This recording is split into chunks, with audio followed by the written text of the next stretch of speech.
The click of a Mont Blanc fountain pen cap tapping against the glossy mahogany tabletop sounded like a judge's gavel handing down a death sentence. Except this wasn't a courtroom. This was the VIP conference room on the 45th floor of Sterling and Vance. And the man holding that pen with a smug expression so nauseating I could have thrown up was none other than my husband, Liam Sterling. It was Tuesday, 10 a.m. Outside the floor-to-ceiling windows, the New York sky was gray and the rain was lashing the glass, but inside, the air was even colder. Across from me sat Liam and his personal attorney Marcus, a man with a meticulously trimmed mustache and a smile as slick as an eel. They looked at me the way people look at an injured animal waiting for the mercy shot, a hint of fake pity mixed with raw contempt. "Sign it, Elena." Liam shoved a thick stack of documents toward me. His voice was deep and warm, the same voice that had once convinced thousands of investors to pour money into our company. But now, it reeked of betrayal. "Don't make this harder than it has to be. You know this is the inevitable end." I looked down at the paperwork, divorce petition, and right under it, a sprawling list of demands for asset division. "You want 50% of Aurora Holdings?" I asked, letting my voice tremble just enough to feed his oversized ego. "And the Hamptons estate too?" "Liam, that's my dad's vacation home." Liam leaned back in the leather chair and folded his arms, flashing the $80,000 in Patek Philippe I'd bought him for our anniversary last year. "Not your dad's, Elena," he corrected, the corner of his mouth lifting into a cruel smirk. "Marital property. And as for the company shares, let's be real. Everyone knows Aurora Holdings succeeded because I was the face of it. You were just the back office help, sweetheart. Without me, you're just the spoiled daughter of a washed-up old man." Then he leaned forward and whispered like he was sharing a sweet secret. Only the words were sharp as a razor. "You really thought I married you for love? Come on, Elena. Look in the mirror. And remember what your father did to my family 20 years ago. He bought my dad's company for pennies and drove him into the ground. Today, I'm just taking back what belongs to the Sterlings. Call it karma for your father." I lowered my head. I knew exactly what he wanted. Tears, collapse, desperate begging. He wanted to see his bookish, unremarkable wife, always hiding behind her husband, down on her knees. But under the table, my hand didn't shake at all. I was digging my nails into my palm to keep from laughing out loud. Because Liam had no idea I'd been waiting for this moment for 5 years. Let me tell you how we started. 6 years ago, I was an unwilling heir. My father, Arthur Vance, was a real estate titan, but his health was in free fall. He had money. He had land. What he didn't have was a successor with star power. I, Elena Vance, graduated summa cum laude in finance from Wharton. But I hated the spotlight. I'm the kind of person who prefers the dark, analyzing data, finding legal loopholes, optimizing profit. I don't do fake smiles. I don't do handshakes with bloated politicians. Then Liam showed up. He was perfect. Handsome like a 90s movie star. Charming. He knew exactly how to say the right thing to even the pickiest board member aunties. He approached me at a charity fundraiser. He didn't stare at my chest. He looked me in the eyes and asked about my thesis. We got married fast. My father was violently against it at first. He said Liam's eyes weren't clean. But I convinced my father. Or at least, Liam thought I'd convinced him because I was blindly in love. The truth is, I investigated Liam right after our third date. I knew who his father was. I knew my father had taken over his dad's company ruthlessly, but legally, years ago. I knew Liam had been planning to approach me for 2 years. I knew he'd hired someone to research my likes, my habits, even my psychological weak points. I knew everything, and I still married him. Why? Because Aurora Holdings needed a face. I needed a puppet, a man willing to stand in front of the media, sign off on risky projects, and act as a shield while I actually ran the operation from behind the scenes. Liam wanted revenge? Fine. And I wanted a placeholder CEO so I could build my own empire without the spotlight. For 5 years, Liam lived in the delusion that he was a business genius. He cut ribbons. He landed on the cover of Forbes. With PR money I approved. He partied with the elite. He had no idea that every strategy, every merger, every growth number came from me pulling all-nighters in my home office while he slept, or cheated with whatever long-legged secretary he was seeing that week. He thought he was using the enemy's daughter to climb.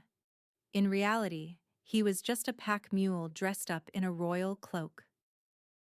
Back to the freezing conference room. Liam saw I'd been silent too long. He tapped his finger on the folder, impatience creeping into his voice.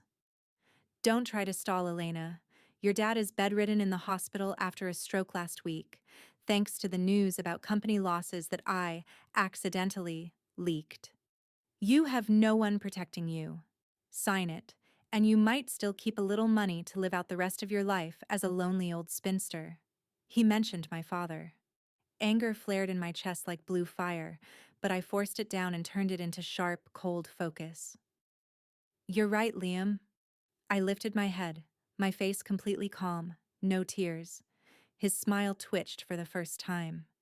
This is the inevitable end, but you made one fatal mistake. A mistake? He laughed, the sound echoing in the empty room. I'm winning, Elena. I control the media, I control the board. The only mistake here is that you believed me. I slowly pulled my handbag closer, not for a pen, but for a thin black envelope. Your mistake, I said, my voice light but every word crystal clear, was forgetting who drafted every contract in this company for the last 5 years, and more importantly, forgetting what you signed on our wedding day, because you were too busy admiring the diamond ring on your own hand. I set the black envelope on the table and nudged it toward him. Before I sign that divorce petition, Liam, I think you should read this. Consider it a goodbye gift. His face shifted from victory to suspicion. He glanced at Marcus, then slowly reached for the envelope. He had no idea that what was inside wasn't just the end of our marriage, it was the end of his entire life of freedom. If you want to know what Liam signed, the moment he unknowingly signed his own death warrant, and how carefully I built this trap. Subscribe and turn on notifications right now. Because the next part is the fattening up the prey stage before the kill. You won't want to miss his face when he opens that envelope. People say, if you want to know a man's true nature, give him power and money. With Liam, I didn't just give him power. I gave him the keys to a kingdom. And exactly as predicted, his perfect son-in-law mask slipped faster than the stock market on its worst day. The change didn't happen overnight.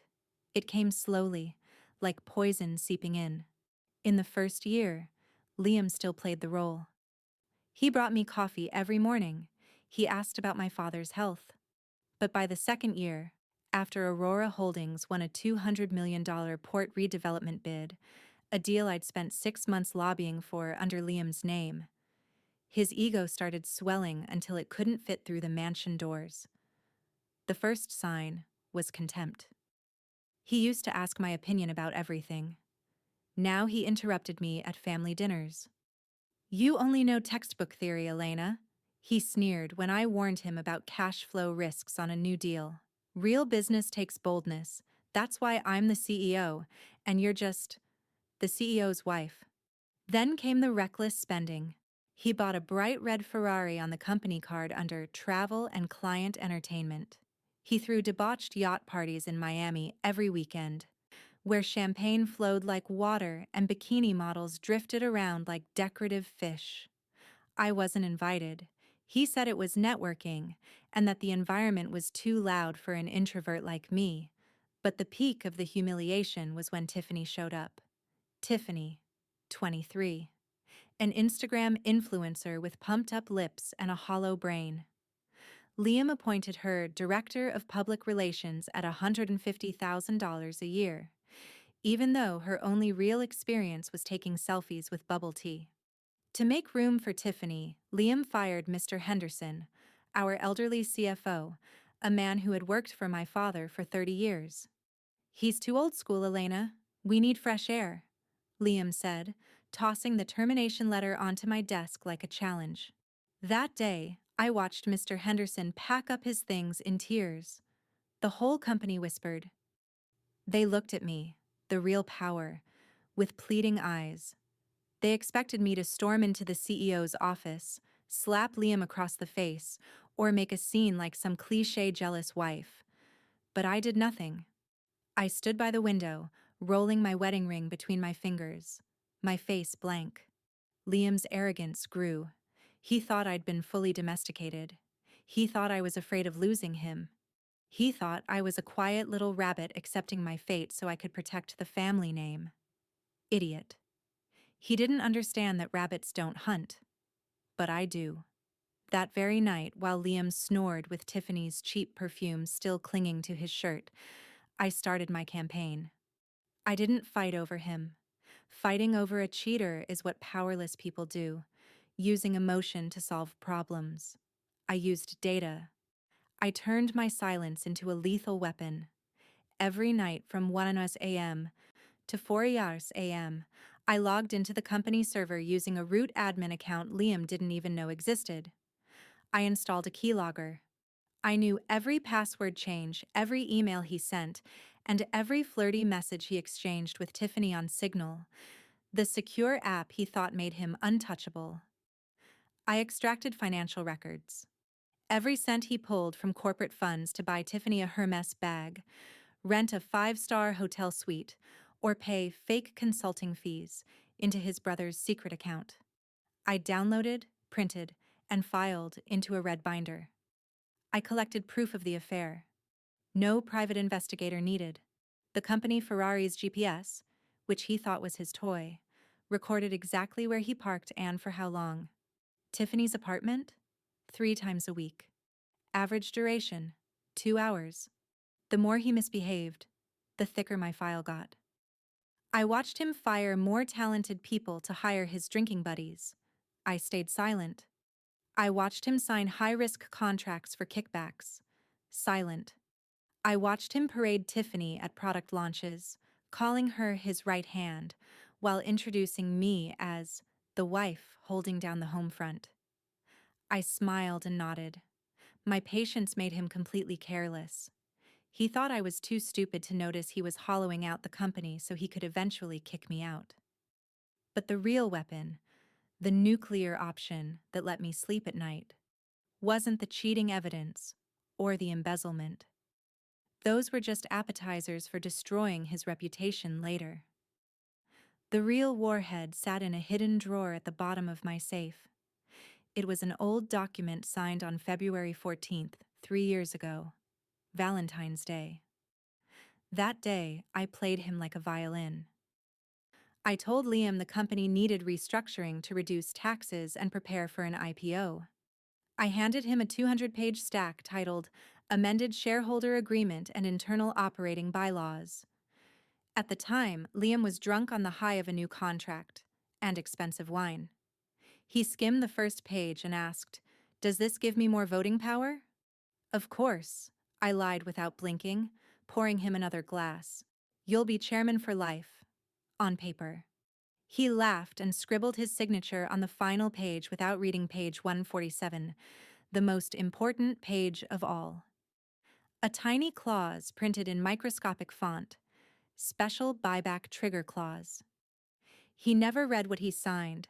That's the arrogance of someone who's never done real work. And that sloppy signature would become the noose around his neck today. Back in the freezing conference room, Liam was still staring at me, waiting for me to sign so he could take half my family's fortune. I looked at him with pure pity. He thought he was the wolf tearing apart the lamb.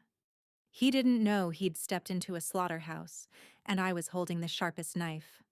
"Marcus," I said, turning to his lawyer, my tone calm enough to be unsettling.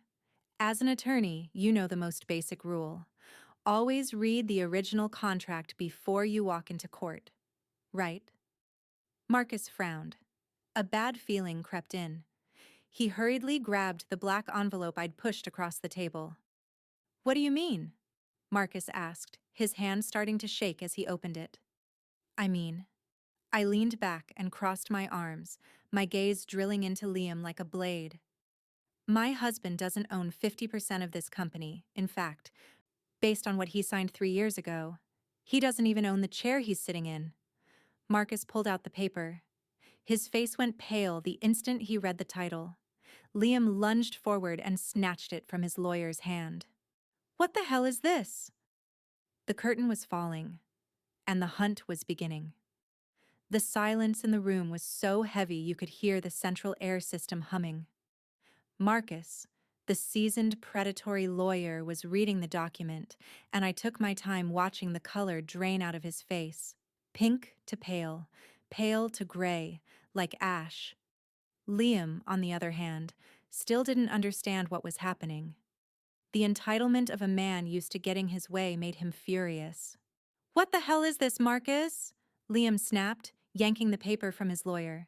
It's just some old junk. Elena's playing mind games. Don't let her fool you. He squinted and skimmed, then burst into loud laughter, tossing the paper on the table. Amended shareholder agreement, Appendix C. Are you kidding me, Elena? We signed this 3 years ago to legitimize the IPO.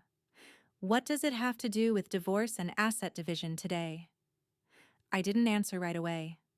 I took a slow sip of water, savoring his stupidity. Marcus, I said, voice gentle like a teacher calling on a struggling student.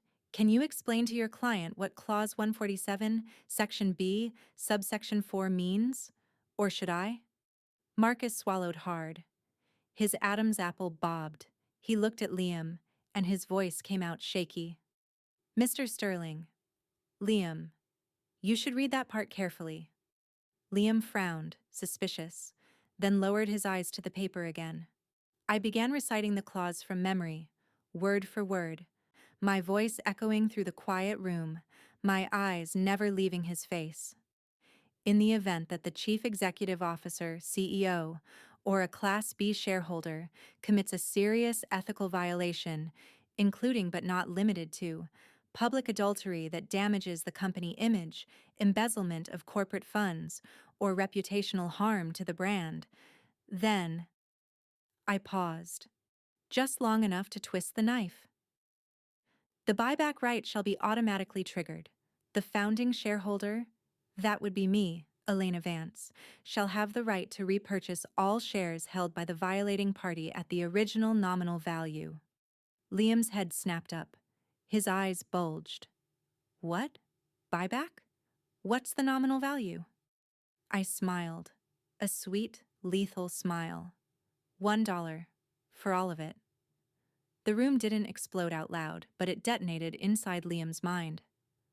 He slammed his hands on the table and stood up so fast his chair crashed backward. Are you insane? He shouted, face turning red, veins bulging in his neck. $1? I own 50% of a company worth billions. I've given 5 years of my life.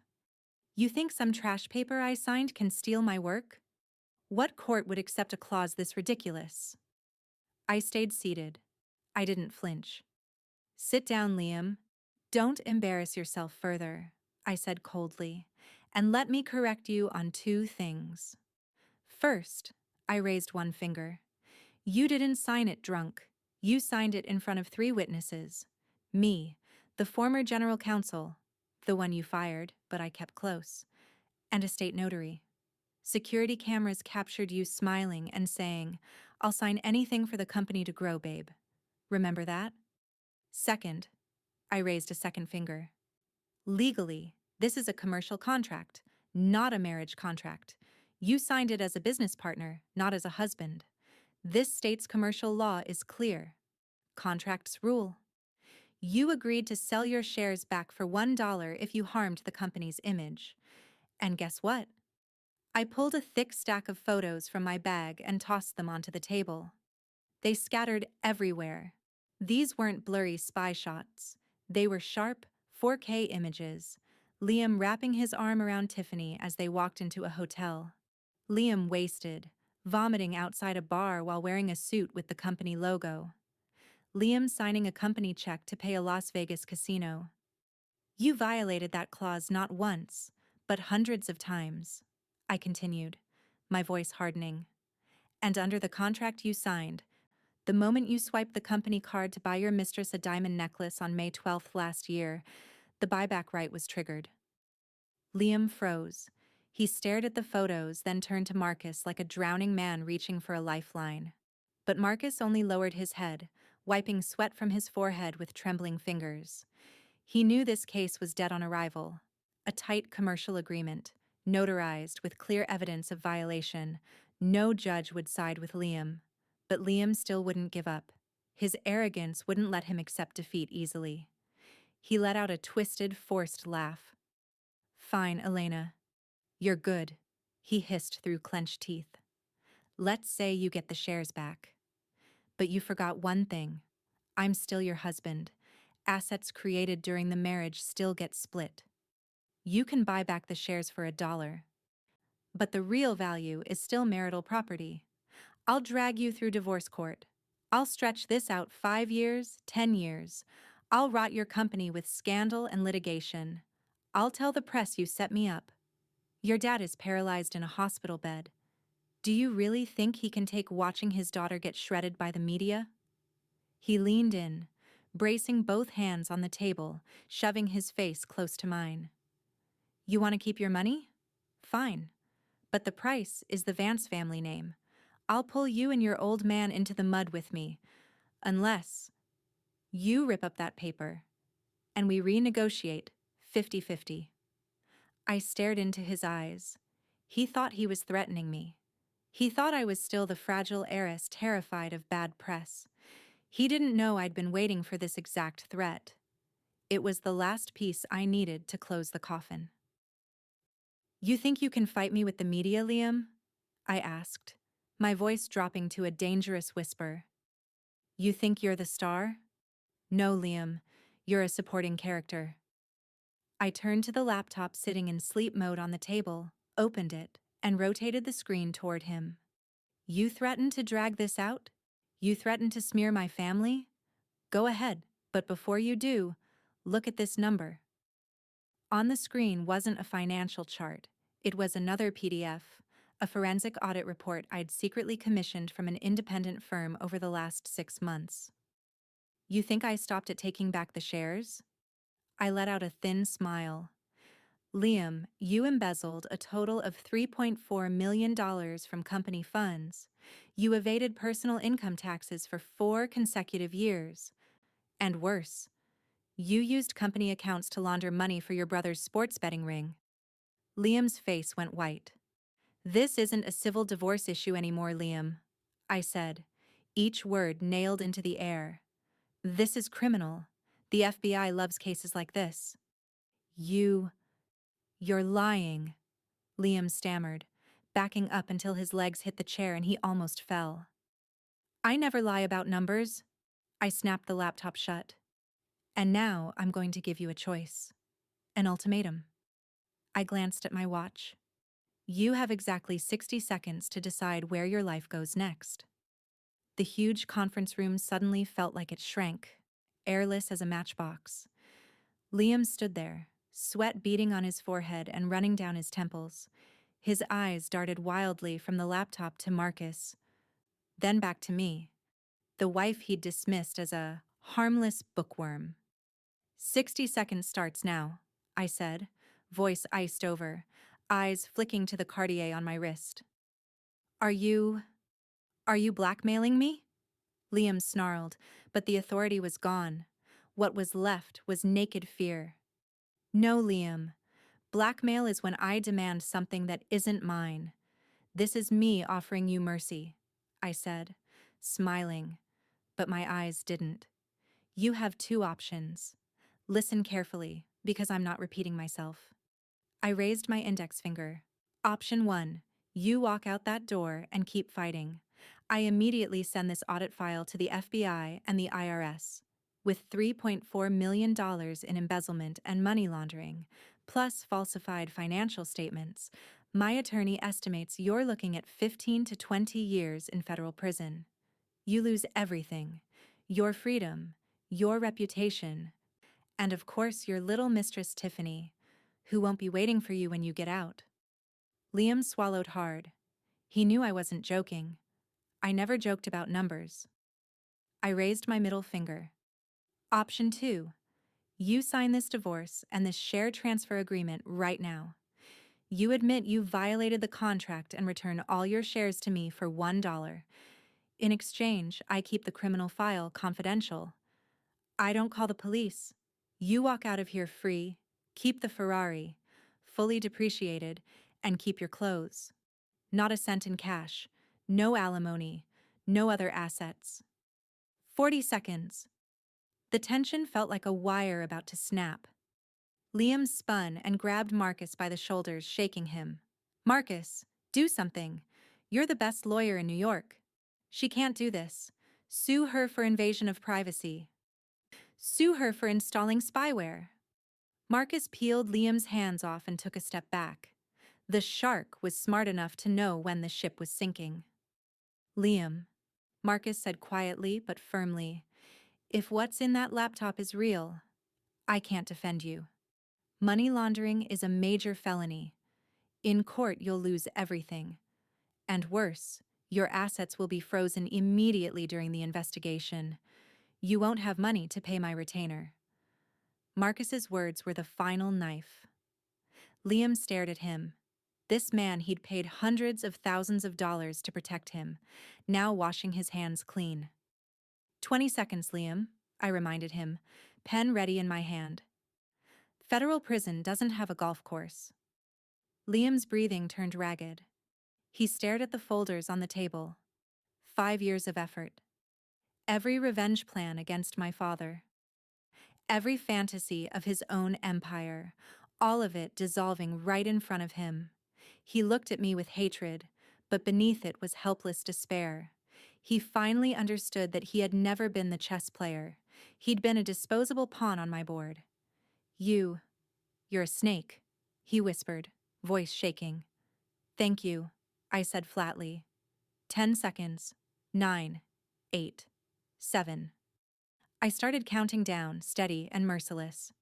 Fine, fine, Liam yelled, slamming his palm on the table. He snatched the Mont Blanc from my hand so hard he scratched the mahogany surface. I'll sign. Are you happy now? He flipped through the papers, his hands shaking so violently his signature looked like a child's scribble. He signed the uncontested divorce. He signed the share transfer agreement. He signed a waiver of claims to marital assets.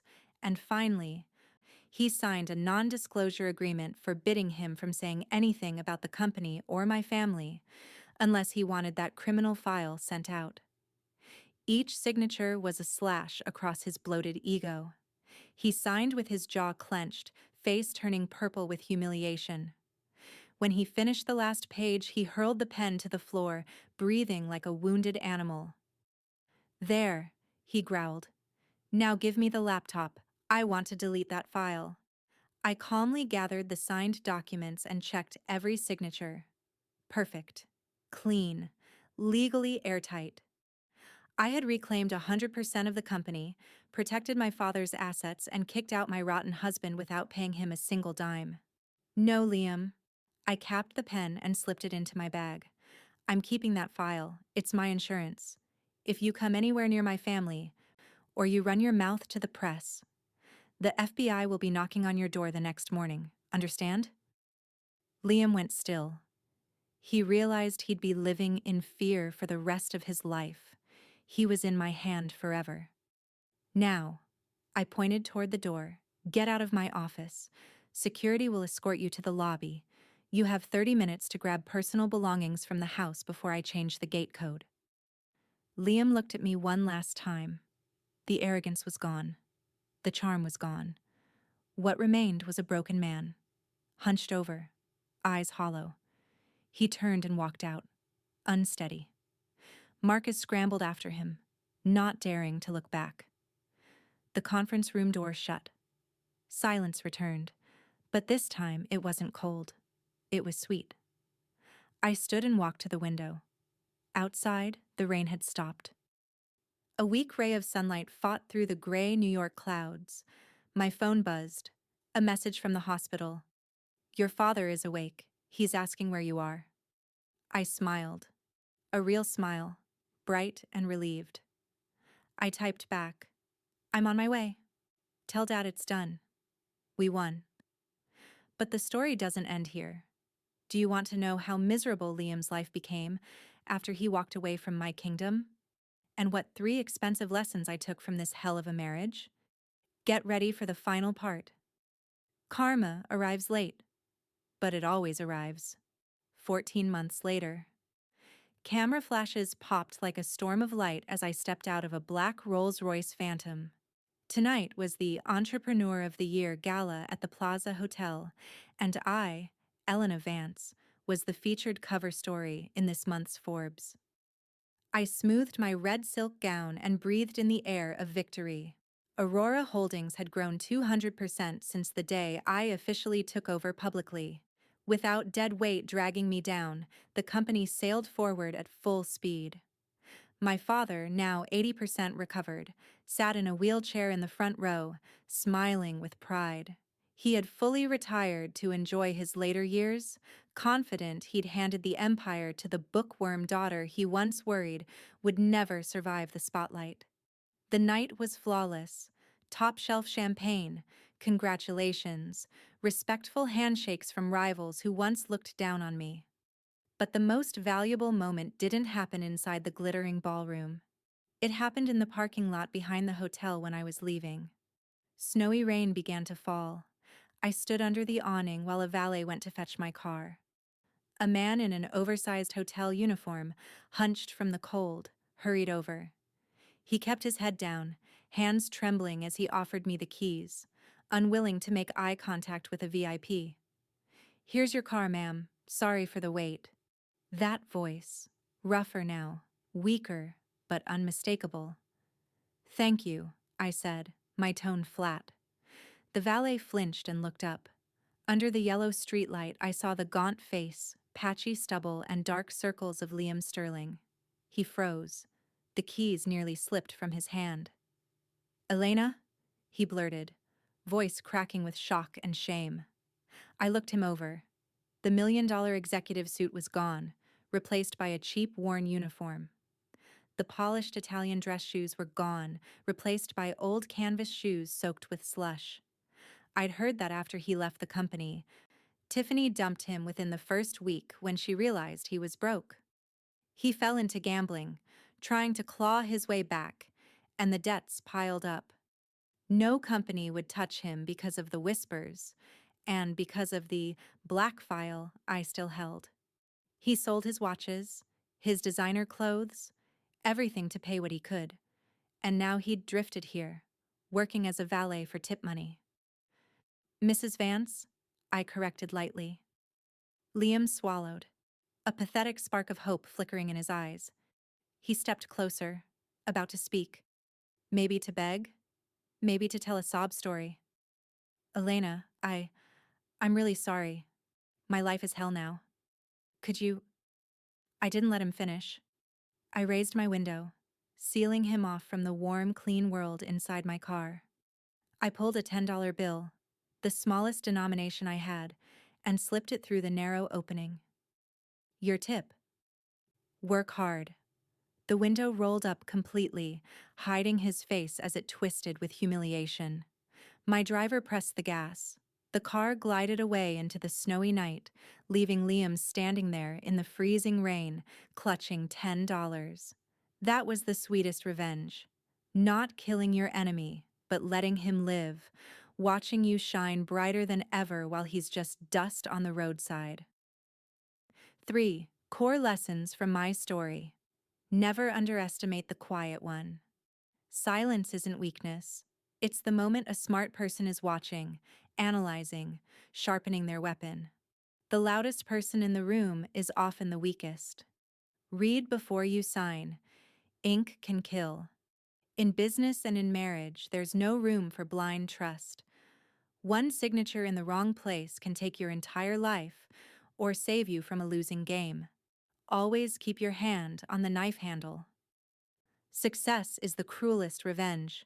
Don't waste your time arguing or fighting over a cheater. Use that energy to build your own empire. When you stand at the top, your enemies become meaningless at your feet. Thank you for following Elena's journey to justice. If you enjoyed Liam's ending and you love Elena's strength, then like this video right now to support independent women. Comment, "Justice served" below, so I know you watched until the end. And don't forget to subscribe so you don't miss the next dramatic revenge story coming next week. See you next time.